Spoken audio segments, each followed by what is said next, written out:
Hello everyone, Yuri Bitrate is with you. Time is passing, and it's time to update the information about the output settings in the OBS, especially since relatively recently. From the 28th version of the OBS and higher, encoders have new settings, new quality settings, and so on. Let's deal with this. I recommend that you immediately switch to advanced mode in the output tab so that you have access to all settings. Whichever encoder you choose, more on that later. For streams, always set the bitrate control to BBR. Bitrate is the number of bits that are used to transmit your stream every second. The more, the better, but the platforms have limitations. For streams on Twitch and Trovo, you set 6000, this is the bitrate ceiling recommended by the platforms themselves. But in fact, you can safely set up to 8000, not even two partners. The only question is whether the internet allows you to do this, and whether the audience will have any problems. After all, on the same Twitch, if you are not a partner, you will not have constant transcoding of the broadcast into several different qualities. And if the viewer does not pull the stream from the Twitch servers of 8000, then he will most likely leave, because it will be impossible to watch. For YouTube, the situation is a little different. The YouTube player squeezes the picture quite a lot, so it's better for him. That is, for YouTube, to send a stream with a higher bitrate so that the final quality is acceptable. Fortunately, YouTube allows you to strive with colossal bitrate values, and up to Google servers. The speed is usually much better for everyone. To resolve 1080p streams, set somewhere 18 to 20,000. If you stream to K or more, I would advise using a value from 25,000 to 35,000 and higher, even if it is 4K. You can up to the upper limit, which is written in the OBS, they're under 50,000 something. Naturally, this test is primarily for your network card and for your internet. Don't be afraid to make a mistake here. Put it on the upper border at the beginning and reduce it. If there are problems specifically with network drops, this can be seen in the statistics. A more detailed video about lags and diagnostics of problems with the OBS in general, with encoder overload and so on, is on the channel. On YouTube, there is an interesting feature for resolutions of 2K and more starting with such resolutions. The YouTube player already uses another encoder for the player, and even if you choose the quality of 1080p there. If the original stream, for example in 2K, you chose 1080p when viewing, then the picture will be better than the stream that is originally filled in on YouTube in 1080p. The same situation is with ordinary videos, if anything. Knowing this, many people in the video tab put the output resolution exactly 2K. Even if the base resolution in which they form the scene in the OS, they have 1080p, you can also try to do this. Well, if you have a 2K monitor and you initially play 2K, then your picture on YouTube will simply drop out. All other things being equal. True, such a scaling after all, additionally takes computer resources anyway, and it's better to test it. Conduct some kind of closed broadcast, see how it goes, how much FPS it eats in your games that you specifically need, and so on. Still, look at the stability. Maybe someone is suffocating it all, and it's better not to force him to whitewash the picture, but to stream well, as there is an opportunity. In general, as you understand, this tab shows in what resolution you are forming scenes in the OBS, and in what resolution it will all go to stream. There are situations when the output resolution should even be lowered. For example, if you don't have a very good internet, you can only give 3,000 or 4,000 bitrates there to the Twitch servers. Then it makes sense to put, for example, 720p. Or if, for example, you play a first-person shooter, MMORPG, with a bunch of effects and small text, then it is more difficult for OBS encoders to cope with such a picture, and that is, the picture will be heavily soaked and pixelated. And if it bothers you a lot, you can try to lower the output resolution to 936p. The bitrate will remain the same, and the resolution of the picture on the stream is smaller, which means there are fewer artifacts in complex scenes. The final result is often better than 1080p. Such a strange resolution, if anything, is due to rather boring technical factors, which, if desired, you can Google right here on YouTube. I'm not going to talk about it in detail. At least you know about this trick with 936p. This is a kind of compromise, so that you do not go into the completely irrelevant resolution of 720p, but at the same time, in order to somehow avoid falling apart, somehow improve the situation when in active games, the picture falls apart into pixels of 1080p. You know about it, and if anything, try to use it at home. And so smoothly, by the way, we came to the topic of encoders. Encoding or encoding in the OBS program is to assemble an image created from a bunch of different layers, IDS sources, into one video file in real time, and send it to some platform or save it to disk. This is what encoders do, and depending on your hardware in the OBS, you can choose one of them. Absolutely every one of you has an encoder, X264. To form the final picture, the power of your processor is used here, and since you all have it, then everyone has an encoder based on it. There can't be universal settings for all of them, but everything is quite simple. First of all, you need to pay attention to the item preset CPU usage. The lower the preset is in the list, the better the final quality it gives out, but the more processor power it consumes. If you are primarily a gamer and it is important for you to provide a good picture from the game, then to get a modern picture, you need to strive to use fast or medium presets. Slow and slower in practice will be adequately used only when streaming from two computers and with a very good processor. But also on fast and medium, your percentage will be awesome, be healthy. Therefore, if you don't have modern 12-core percentages there, or you play CPU-dependent games like Cs, where the prod strongly affects FPS or just modern games, then you probably won't be able to stream steadily on fast and medium tablets, but I have to give you the info. And now the question remains, how to test which preset your computer will pull specifically. Starting a recording or stream, the picture begins to be encoded. I recommend testing encoders with recording, putting the option to use a stream encoder in the recordings tab. Then the recording will be with the same settings as the broadcast and simply recorded to disk and not fly to the internet. Then it is important to understand that the load on the processor when using the encoder X264 increases, depending on how much movement occurs on the screen. The more movement there is, the more work the encoder needs to do to put all this moving picture together as efficiently as possible, in some bitrate limit, and show it to the viewer. That is, to make a black screen, for example, you can even have a word with no problems, but if the picture is from the game, or just any moving picture on the full screen, then the load on the contrary will be enormous. Accordingly, you open the task manager, run a test record on the selected site, and provide a moving picture with a bunch of details in the ABS. It can be a game, or just quickly move the mouse around some image on the ABS, it doesn't matter. If the processor is not hammered into 100 when encoding a moving picture, then your percentage pulls this preset. But you need to leave more power for the game, and each game has different requirements for the processor. So the encoder X264 in practice, few people use when streaming from one computer. This is simply too inefficient and not universal. However, if you stream some lectures, signs, card games, poker of some kind, or a relatively static image, any type of cap, for example, on the whole screen, that is, something where there is not much movement, and at the same time you have only the encoder X264 at your disposal, then simply do not steam up, and use very fast, super fast, ultra fast. These are the presets. Also make sure that you do not have a problem with the CPU load, but there are unlikely to be problems, and everything will be fine with you. Next, consider the hardware encoder of video cards from NVIDIA and NVENC. Here, the video card will help us encode the final picture, and unlike the X264 encoder, this is just a pretty versatile and convenient way to stream from one computer. In games, you will eat up a certain amount of FPS, from 5 to 15% maximum, but you can be sure that everything that you have on your computer, you will calmly and take off. Since the 28th and higher version of the ABS, new presets have been added here, and it looks even scarier than before. My foreign colleague EpicVox spent more than one day testing these presets.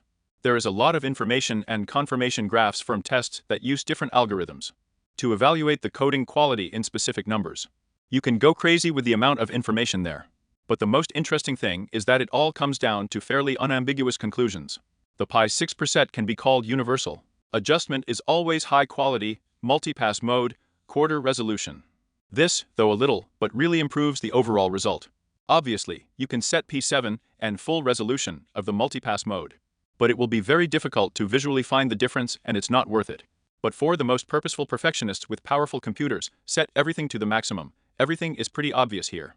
And I also want to remind you that, depending on your video card, the encoding quality of the hardware encoder will be slightly different. If you have the 6th or 7th generation of an internal inventory hardware encoder, then the picture will be as good as possible for streams. I will leave a link to this page in the description, but in short, if you have a card better than 1660, that is, any 2000th, 3000th, and even more so a 4000th series, then everything will be fine with you. You cannot even check this table. And by the way, yes, everything will be fine, it means fine. The picture will be as modern as possible at the moment, but this does not mean that it will be perfect, and without any specialization at all. Depending on the activity of the scene, the presence of small contrasting details such as grass, small font, and so on. The encoder at all to some extent soaps the picture. It's just the realities of streaming, because the picture needs to be rendered on the fly, it can't be perfect. In the old videos about the settings, I analyzed this phenomenon in more detail, but even after that people wrote, confident that they were soapy, but everyone around them was not soapy. You just get caught up, you don't know what and when to look at and how to compare. This applies to all encoders, if anything in this video. I'm showing the optimal settings for a modern picture. That's it, period. Now we turn to the settings of the AMD graphics card hardware encoder. It's still a bad choice for streaming. It may be fine for games, yes, with different nuances there. But for streaming it's really a bad choice. The MD encoder plays in video very much in terms of quality, but what can you do if you are the owner of a card from MD and still want to post it? And there is good news for you. The MD encoder is still trying to develop and improve something a little bit there, and since the 28th version of the ABS, a number of new features have appeared there relatively recently in the encoder. Well, it has become a little better. So let's go into more detail. Here I refer again to the rather detailed tests of YAPAS and offer you the conclusions. RAID control Sibir, as we understand the bitrate is the maximum possible, as previously discussed, key frame interval 2. Preset quality, profile high. But then now there is an opportunity to write some additional options. For cardholders of the 6000 series and above, we recommend this set of arguments. You can copy from the description, I'll leave this information there. For the owners of the 5000 series of cards and below, some of the items should be removed. And we expose here what you see on the screen. Again, I will duplicate everything in the description. These settings won't make the TMD encoder much better. It still loses to the NVIDIA encoder in terms of quality, but it will be a little better, judging by the tests. Also, one more piece of advice for MD card holders: it may be more profitable for you to aspire to YouTube, because it is difficult for a bad encoder to give out a high-quality picture in the first place with a limited bitrate. With large numbers of allowable bitrate, everything becomes much better, and YouTube, as we know, allows you to strive with huge bitrate values. Go back first to the video where I'm talking about bitrate for different platforms and make your choice. There is another such rather unpopular encoder. This is Intel QuickSync. Here, the Intel processor core built into the video helps encode the image. If you are playing on some kind of discrete video card and the video core in your processor is idle, then it can be used as an encoder. Therefore, I have the least tested and reliable information for the encoder, but there are not so many settings and options here. On the screen you can see the settings with an emphasis on quality. We are now talking about the line-targeted use.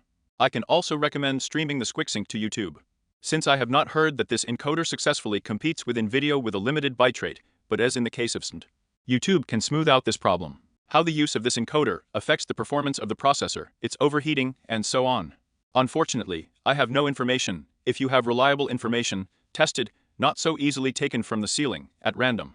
As you think, then share it in the comments, it will be nice. And now look, all the considered settings of all encoders that we have disassembled will be generally relevant until the AV1 encoder is released into wide distribution. There will be much better quality, there with a limited bitrate, the picture will be much cooler. But let's just say that so far everything is working in test mode. So far, streaming service players do not support this. There are test servers on YouTube where you can try it. In the record so far, this can be done, and also on YouTube, test servers allow you to aim in here. But I'm not considering all of these test features in this video. This is so far only for enthusiasts, for streaming it has not yet been finalized. This is so as not to confuse you, I'm not discussing it in this video, so it will be in the future. By the way, such an event as the exit of AV is one for everyone, including a stream so that you can spend time with them. I'm most likely going to confer with you on the channel, so subscribe to the channel, do not forget not to miss some new videos. And by the way, I hope you didn't forget to put a like. I have a lot of information, I collected it so that it was all in one video. Relevant, updated the information. The old video already seems to me it's time to go to the trash, so that's it. And I want to discuss something else so that you understand this tab conclusion that you have not screwed up for sure anymore. There is one more important thing. We have already analyzed the broadcast tab in detail, but what is on the record tab? The path where the records are saved, the format of the record, it's all clear and so. By the way, interesting info about record formats. There is a video with non-obvious ABS chips. I recommend taking a look. I'll leave an annotation in the upper right corner of the screen. You can click, then after that you can watch the video. Here the most important point is about the encoder. If you leave the option to use the stream encoder, the recording will be performed with the same settings that you specified in the broadcast item. That is, during the stream, you can simply click the record button and the same stream will be written to disk, without creating additional load. The load will formally be added only to the hard disk there or to your SD, but this is hardly a problem for modern computers. If you select something else in the record tab, it means that the record button will start a separate session of encoding the image. Modern video cards can encode an image in several sessions, but of course, this increases the load on the card. Even if you set identical broadcast settings in the record tab, it will be a separate session with identical settings. In short, you just understand that the Start Broadcast button and the Start Recording button Can use different settings and even different encoders. It's up to you to decide how to use it here. Maybe you want to record the second session in a better quality for future editing. Maybe you just need to record a stream without additional load, then you should choose to use a stream encoder. I think you understand me here. I hope that my many years of experience in the technical part in terms of streaming has been useful to you. You have learned something new. Write about it in the comments. What do you think? Some of your thoughts. Do not forget that if you still have questions, you can go to my server in Discord. There is a separate section for streamers. You can ask questions there, but before that read the rules, because we do not favor stupid, lazy people there. No one owes you anything there, if anything. We help as much as we can. Respect to everyone who helps there in the chat, who participates in this community of mine. Also look at the streams, there is more informal communication, there will most likely be games, you can chat with me there and so on. There are all links in the description, including to some other resources, telegrams there, VK and so on. Come in, follow, we will communicate, we will develop, and, as usual, have a good stream for you. I wonder how the Yuvu from the wizard from Gryffindor will sound. Wow.